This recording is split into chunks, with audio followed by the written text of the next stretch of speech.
요즘 애플의 주가가 급락하고 있습니다. 아이폰의 중국 판매가 24% 급감했거든요. 지난해 중국 정부가 공무원들의 아이폰 사용을 금지하고 화웨이가 오랜만에 스마트폰을 내놓으면서 굉장히 잘 팔리고 있습니다. 중국 경기가 최근에 굉장히 안 좋잖아요. 고가인 아이폰을 구매하기가 쉽지 않아서 보급형인 화웨이 모델이 더 잘 팔리는 것 같거든요. 애플뿐만 아니라 테슬라나 나이키 같이 중국 매출이 유의미하게 큰 곳들은 최근에 실적이 좋지 못합니다. 아이폰은 굉장히 중요한 역할을 하고 있는데요. 여러 가지 제품을 팔고 있지만 매출 절반가량이 여전히 아이폰에서 나오고 있거든요. 하지만 1년마다 신제품이 나와도 이전작하고 별로 변화가 없습니다. 그렇기 때문에 스마트폰 교체주기가 점점 길어지고 있습니다. 이후 집행위에서 애플에게 2조 7천억 원 규모의 과징금을 부과했는데요. 애플 매출의 0.5% 규모거든요. 미국 기업이 맞은 과징금으로는 역대 3위 수준이라고 합니다. 그동안 애플은 앱스토어를 통해서만 결제를 허용해왔거든요. 앱스토어를 통해서 결제를 해야만 수수료로 30%를 자신들이 가지고 갈 수 있기 때문인데요. 포트나이트로 유명한 게임사인 에픽게임즈가 이에 반발해서 홈페이지로 결제를 유도했다가 앱스토어에서 퇴출되는 일이 있었습니다. 아이폰, 아이패드, 맥 같은 애플 생태계 스토어 자체를 애플이 독점하고 있기 때문에 가능한 일이죠. 이에 대해서 반독점법 위반이라는 지적이 계속되었고 결국 과징금을 부과하기에 이르렀거든요. 애플이 항복하고 최근에 에픽게임즈 계정을 복구시켰다고 합니다. 그동안 애플이 이런 독점적 지위를 이용해서 앱스토어 광고나 수수료 수익으로 상당한 매출을 발생시켜 왔거든요. 후에 결제가 가능해진 만큼 서비스 부분의 매출 감소가 우려되고 있습니다. 애플은 아이폰, 아이패드, 에어팟, 애플워치, 맥 등 소비자들이 사용하는 제품을 판매해서 수익을 올리고 있는 기업인데 놀라운 연동성으로 인해서 애플 기기를 전부 가지고 있는 사람도 적지 않습니다. 하지만 어느 순간 되면 더 이상 구매할 제품이 없는데요. 아무리 애플을 좋아하는 사람이라도 같은 라인업의 신제품이 나올 때마다 구매를 하진 않거든요. 최근에 애플 매출이 감소하는 걸 보고 살만한 사람들은 이미 다 산 게 아닐까라는 얘기도 있습니다. 중국의 1인 소득이 증가하면서 그동안 애플 매출의 새로운 성장 동력이 되어줬거든요. 하지만 요즘에 중국 경기가 침체되었고 중국을 대체할 만한 큰 시장인 인도는 아직까지 소득이 부족한 부분이 있어서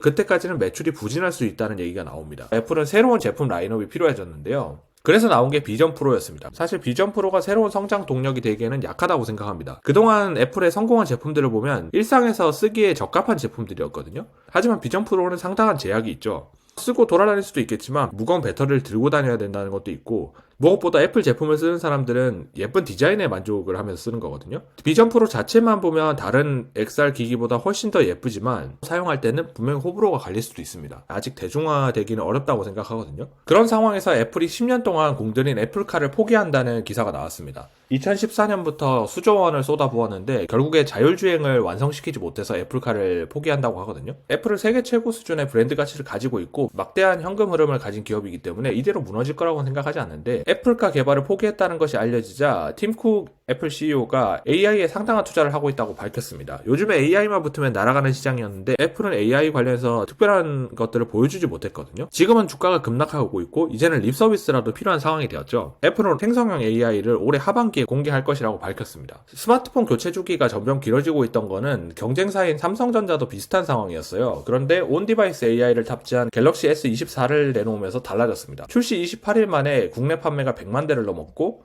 역대 갤럭시 S 시리즈 중에 최단 기록이거든요. 올 한 해에만 전 세계 3,600만 대 이상이 팔릴 것으로 기대하고 있죠. 이렇게 확실하게 새로운 것들이 있으면 수요는 일어날 수 있다는 거죠. 애플 역시 온 디바이스를 이용해서 신제품을 생산한다면 수요를 끌어올릴 수 있지 않을까 싶거든요. 당장에 새로운 라인업을 만들 수 없다면 기존의 라인업에 AI를 더해서 수요를 늘리면 되지 않을까 싶습니다. 애플은 늘 다른 기업보다 늦게 제품을 내놓았지만 높은 완성도로 시장을 바꿔놨거든요. 에어팟이 나오면서 무선 이어폰 시대가 열렸고 애플워치가 나오면서 스마트워치가 기존 시계 시장을 잠식하게 되었죠. 삼성이 갤럭시 링을 내놓는다고 해서 사람들의 관심을 모으고 있는데 애플 역시 애플링을 조만간 내놓을 것으로 예상하고 있습니다. 애플은 지난해 $200 가까이 상승했다가 현재는 고점 대비 14% 정도 하락한 상태거든요. 특히 최근에 주가 하락이 가팔라졌는데 RSI 30 이하 구간으로 오면 바로바로 급반등하는 모습을 보여줬습니다. 이번에는 30 이하에서 추가적인 하락이 나왔죠. 지금 국면에서 주가를 전망한다면 단기와 장기로 나눌 수가 있겠는데요. 단기로 보자면 현재 과매도 상태이기 때문에 반발 매수를 이용한 단기적 반등을 먹을 수 있는 구간이라고 생각합니다.